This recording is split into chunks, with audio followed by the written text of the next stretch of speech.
Ipinaliwanag ng Malacanang ang pagkakaiba ng terminong nahuli at naaresto kaugnay sa kaso ni dating kongresistang si Zaldico. Ayon sa palasyo, ang pahayag ni Pangulong Ferdinand Marcos Jr. ay nakabatay sa beripikadong impormasyon sa panahong iyon. Ipinaliwanag ng Malacanang yung kaibahan ng naaresto sa nahuli. Ano pong reaksyon ninyo dito? Kawawa talaga ito si Aling Clara. Nakakaawa ka, nagkakabuhol-buhol ka.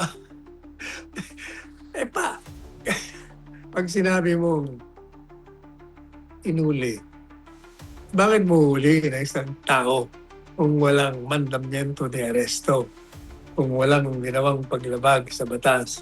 Kahit saan ka man naroon, sa Pilipinas, sa Czech Republic, sa Portugal, pag ikaw ay hinuli, o di inaresto ka, yan ang problema sa inyo kasi. Kawawa talaga si Auntie Clara. Wala siyang kamalay-malay kung anong talagang nangyayari. Kaya tanggol na lang siya ng tanggol kahit na nagmumukha na siyang Tangier. Sige pa rin. Kawawa naman. I really sympathize with this girl. Anyway, ang ano bang nangyari doon sa kay Saldico? Siguro pinigilan siya doon. Nung pumasok siya, baka nagkaroon ng problema doon sa travel papers niya. So, pinigilan muna siya siguro. Kasi pag pinigilan ka, parang ang dating dinitain ka for a while to check on your papers. Kung inabot ng isang araw yun, di parang ang dating nahuli ka, inaresto ka. Oh. Siyempre, yung nagbigay naman ng impormasyon kay Presidente Marcos Jr., tuwa naman siya. Hindi ko lang malaman kung totoo yung natutuwa o hindi. Kasi hindi mo talaga alam kung ano ang tunay na script ng mga taong nasa likod ng pagnanakaw ng pera ng kaban ng bayan. Marami talagang mga senaryo dyan. Hindi mo alam kung totoo na dinidemanda, nagkaroon ng whole departure order, sigurado ng ipakukulo. Lahat ng yan, yun ang inilalarawan nila. Pero kung susundin mo yung mga nakaraan, yung mga dating mga pangako na napako, mga gaya ng bigas, 20 per kilo, walang nangyari doon. Lahat ng mga pinangako niya. Di ba? Ano man tawag mo doon sa bago dumating ang Pasko, may makukulong dito. Walang nangyari. Lilika ako ng ICC para malaman ang katotohanan na yun. Pinagtakpan, kaya pala lumika ng ICC. Madalit sabi, hindi na ako natin talaga alam kung ano ba talaga. Ang tingin natin, dalawa lang yan. Either this time totoo na ang mga pinapakita sa atin. Kaya naman, totoo, nakikita nating larawan. Pero sa likod niyan, meron silang script, drama, didemanda, maghahain ng mahinang kaso, makukulong sandali, i-release, pagkatapos, eventually, ma-shelter.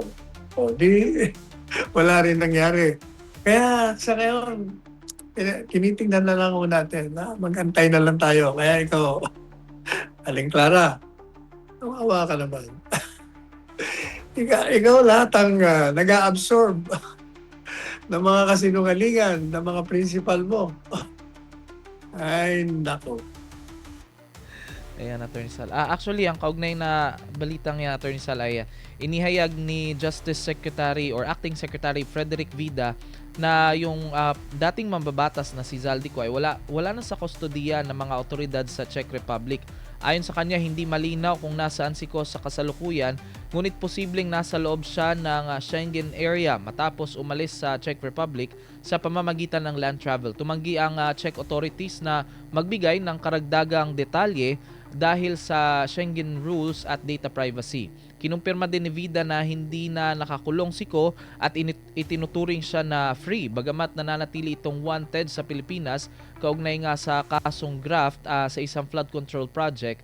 At lumalabas din na may 3 pasaporte si Ko kabilang ang isa na expired na at isa pang pinawalang bisa ng Sandigan Bayan. Sa kabila nito, naniniwala ang DOJ na maari pa rin siyang mahuli, Attorney Sal. Kaya hindi pa nila tukoy kung saan ngayon na saan nagpunta or nagtungo si Zaldico, kung sa Portugal ba or nagpunta ba sa Germany. Attorney. Ito ang Secretary of Justice na ito. Sa totoo lang, ko lang narinig ang pangalan niya. Hindi ko maintindihan kung paano siya napunta dyan. Siguro ito yung mga dating assistant sec, naging husek. Basta walang statue nitong taong ito. Pagkatapos, yung ginawa niya pa pagpunta sa SEC, di ba, nabasa natin sa diaryo, laki ng delegasyon pala nito. Nagpunta ron, hindi pala nila alam exactly kung ano ba talaga nangyari dito. Nandun nga ba? Nakadetain nga ba doon? At gagawa sila ng paraan. Madali sabi na paso sila.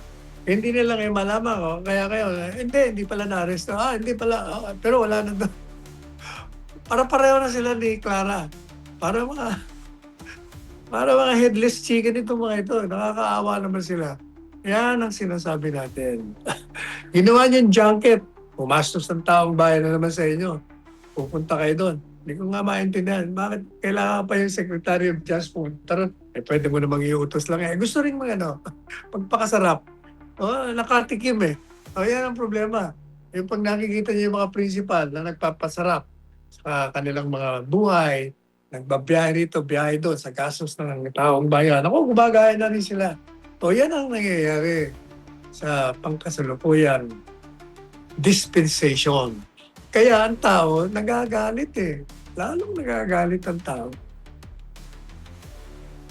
Attorney Sal. Sa iba pang issue, Attorney Sal, naglabas na ng whole departure order ang Sandigan Bayan laban kay dating Senate President Francis Chis Escudero at ang negosyanteng si Maynard Ngu kaugnay na investigasyon sa umano'y plunder, graft at bribery. Ito ay matapos ang closed-door hearing sa hiling ng Office of the Ombudsman na pigilan silang makalabas sa bansa. Iniuugnay si Escudero sa kontrobersya sa flood control projects kung saan umano'y nakatanggap siya ng 20% na bahagi mula sa 1.4 na bilyong pisong pondo, katumbas ng humigit kumulang 280 million pesos na kickbacks na ipinadaan umano kay Ngu. Samantala, sinasabing nag-ambag si Ngu ng 30 million pesos sa kampanya ni Escudero noong 2022 elections. Inatasan na rin ang Bureau of Immigration na isama ang kanilang mga pangalan sa whole departure list upang matiyak na hindi sila makaalis ng bansa. Ano po ang reaction nyo dito, Attorney Sal, na nasali na si dating Senate President Chis Escudero? Well, ang naglabas ng order ay isang hukuman. At alam naman natin, ang hukuman ay merong mga sinusunod na kaparaanan sa ngayon sa dinidikta ng batas. At apparently, naniniwala sila na kailangan pigilan ang kanyang pagbiyahe, kailangan i-freeze ang mga assets ni Senator Chis Escudero. Sa akin, hindi sa totoo lang, hindi talaga natin malalaman ano ba talaga ang katotohanan. Ang pinag-uusapan lang naman, maaari bang ginawa niya yung krimen na yan? Merong mga ebidensya na maaari. Hindi yung pwede, hindi yung sigurado. Kaya mas maganda talaga yung hukuman ang lumitis sa kanya at maalaman natin kung ano talaga. Diba? Maghintay na lang po tayo. Huwag na muna tayo magbigay ng mga premature judgment. Kasi kaso na nga nasa hukuman na Hayaan na natin muna ang hukuman. Anyway, dyan naman sa hukuman sa Sandigan Bayan, marami ng beses na yan ay nagbigay ng kaparusahan ng conviction pero binabaliktad ng Korte Suprema. So, madali sabi, kahit na magkaroon ng conviction, kahit sino nga akusado niyan, hindi tayo nakakasiguro na yun nga ang tunay. Kasi pag dumarating sa Korte Suprema, binabaliktad. Meron din mga na-appear. Pero hanggat hindi natin nakikita yung pinal na desisyon, kaugnay sa isang akusasyon na nagnakaw ka ng pera ng bayan, siguro, we have to reserve our judgment. Ang magiging problema lang, ang taong bayan kasi, dalang-dala na. Dalang-dala na sa mga pagbabalat kayo ng mga politiko at nakikita sa mga galaw nila sa kanilang buhay ang karangyaan na hindi naman nila nakita nung wala pa sila sa serbisyo. Hindi po ba? Kaya, ang judgment nila, pag lumabas, nag-explode ang isang anomalya involving them. Nandun na kagad. Naku, hindi ko na nga ba, magnanakaw din ito. Yan ang magiging problema ng mga akusado. Ang perception, kahit wala pang paghahatol, guilty na sila.